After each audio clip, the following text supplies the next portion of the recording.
among the many axes of categorizing tabletop RPGs. We've talked about weight, crunchiness. There's another one out there that I've heard people talking about, and I haven't examined it enough to make a full video about it. They call it chewiness, which is really interesting. But no, there's another axis, which means that tabletop games are four-dimensional. If you think about it, there's four axes. Anyways, today we're talking about trust, high trust versus low trust. And it is more or less, I think it's pretty intuitive. It's more or less exactly what it sounds like. How much does the game trust the players, including the GM? You've got high trust systems, which means that the game really relies on good faith from the players. It relies on them to buy into the conceits of the game itself, to bridge any gaps that might be in the game, and to operate in accordance with the core assumptions and themes that the game says that they probably should. That's high trust. Low trust games are games that, like, it sounds like a bad thing, like, oh, the game doesn't trust me.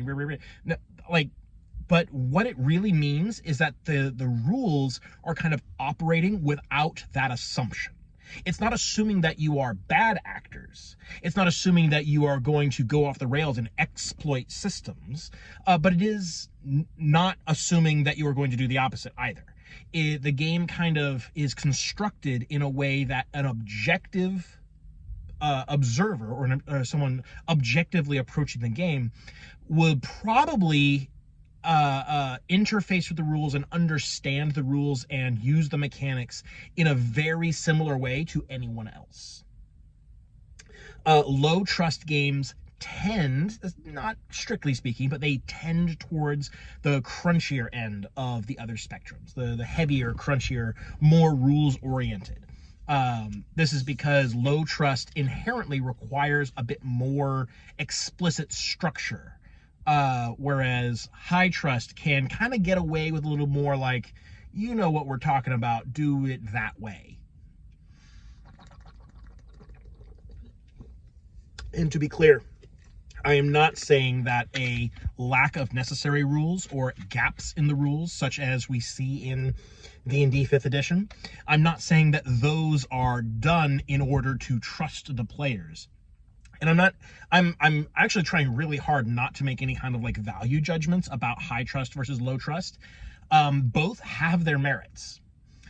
And neither one is like better than the other, but it is something that as a designer you need to be aware of. You need to know if your game is high trust or low trust, and that is going to very profoundly impact the way that you write rules and the kinds of rules that you write. For example, any kind of mechanic where a player defines an ability. For example, the traits in Fate. In Fate, most of your characters sort of defined by these these words that describe their abilities, their characteristics, their proclivities, their hobbies, etc. And they're all player defined. The player decides what those words are. They're not chosen from a list. Wow. That is a high trust mechanic. Because it requires that the players not only understand like what the game is getting at with regards to this mechanic, but also to make decisions that are in accordance with the gist of it, like what they're going for originally. And it kind of requires all the players to be on the same page with each other. Because there is a risk there of being a little mechanically or thematically discordant if not everyone is sort of like on the same page, understanding the game in the same way.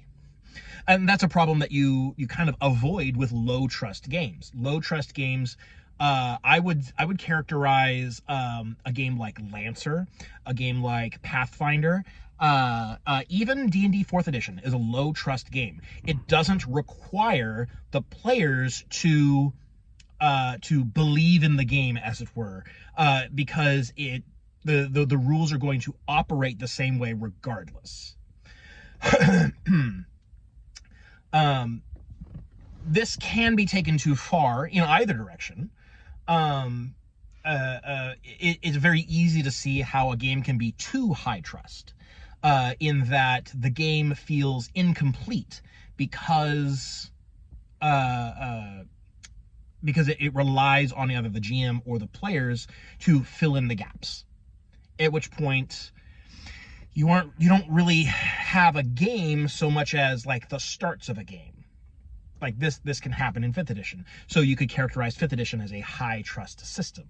But then you also can have terms that are too strictly defined to the point that you have designed yourself into a corner, and players don't have like the creative freedom to really express their character meaningfully. This also happens in 5th edition. 5th edition, weirdly, paradoxically, has this sort of like simultaneous existence as a high trust and low trust game. Because if you want my opinion, the designers didn't really understand the dynamic, the paradigm, the axis. They didn't understand where on this axis they wanted to be. And so they didn't pick a spot, and they had designed the game, different parts of the game, in wildly different places in this regard. But that's neither here nor there.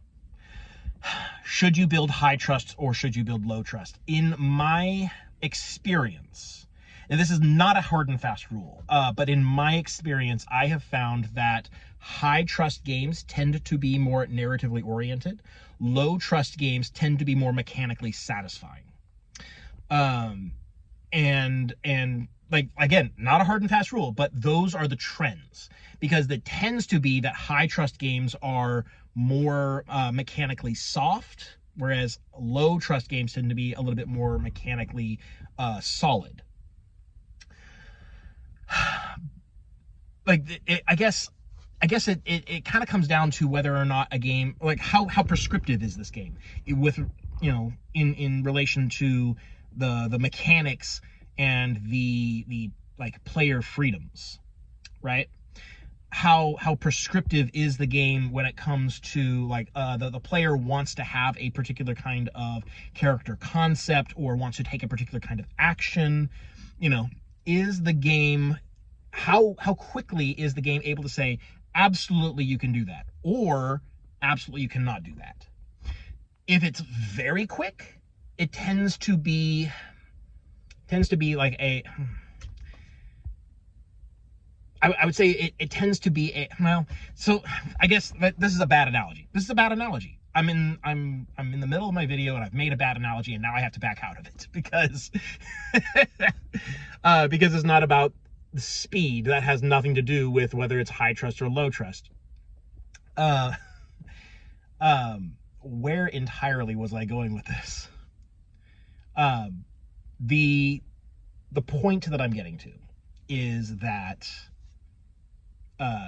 high trust games are going to be more permissive because they rely on the players and the GM to understand how the rules are supposed to work and to buy into the conceits of the game. Low trust games are more mechanically insulated in that the rules aren't really supposed to be used in any way other than the way that they say. It is possible to have a game that tries to do both, and I think that's universally going to be a disaster. I think it is a much better idea to know where you lie on this spectrum and design for that area. And it can be at one end or at the other end or in the middle or anywhere in between. But I think it's important to know what your game's approach is in this regard. High trust games and low trust games have a different relationship between the rules and the player. And trying to have that relationship be different in different parts of the game is a disaster waiting to happen, because the players aren't going to be able to think of the game in both ways simultaneously. And I think it leads to a lot of arguments when you try to do that in games like 5th edition that try to be high trust and low trust at the same time.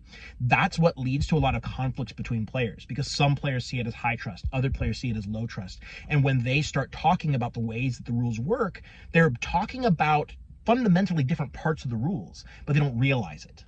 And so they're talking kind of, in a way, it's like they're talking about two different games, and they're getting mad that the other one doesn't see the game the way that they do, because they are perceiving the game from different directions through different lenses, and so it takes on a different shape.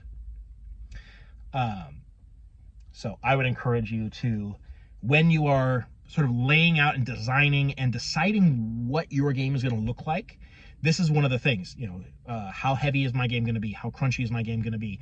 How chewy, if you like. And how much trust am I putting into the players versus having the game be mechanically rigid? There is no right answer.